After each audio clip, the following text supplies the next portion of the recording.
Bonjour, pouvez-vous vous présenter s'il vous plaît? Bonjour, mon nom est inconnu du public, mais je suis le narrateur du Horla et j'ai vécu des choses qui m'ont mené à la dépression.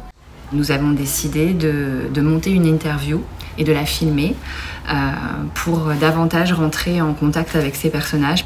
Ce qui est intéressant, c'est de travailler avec justement des outils numériques, avec la vidéo, parce que ça leur parle. En fait, ils sont environnés de ça, ils aiment bien se filmer, ils aiment bien se prendre en photo. Donc ils ont l'habitude aussi du format de l'interview. Hier, nous avons appris que vous avez brûlé votre maison. Saviez-vous que des êtres humains étaient encore à l'intérieur? Malheureusement, je ne le savais pas, je l'ai appris trop tard, avec des cris assourdissants. Et je ne chassais pas ces êtres humains, je chassais une créature dont je ne connais pas l'existence, mais je la sens.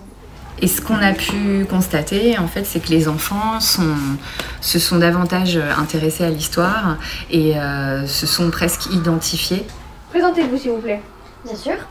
Je suis le double de Maupassant, en quelque sorte celui qui a permis à Guy d'exorciser son mal et sa folie.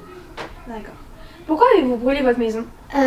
J'étais obsédée par le Horla et j'étais prêt à tout détruire si le Horla partait avec.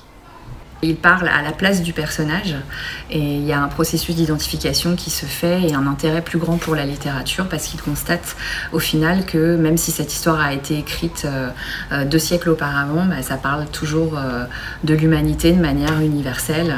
Pourquoi le Horla vous obsédait tant?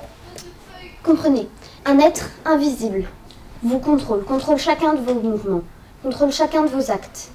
Comment réagirez-vous? Vous n'êtes plus libre. Vous êtes sous le contrôle d'une force supérieure que vous ne pouvez même pas atteindre. Et je le suis encore. Mais ne pensez-vous pas que cela n'est qu'une illusion? Sûrement, mais le fruit de mon illusion est tellement fort que je n'y pense même pas.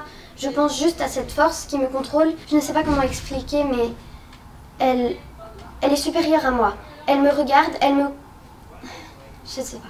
Et ce côté ludique, ce côté immédiat peut les amener après vers la lecture et vers l'intérêt des œuvres plus classiques.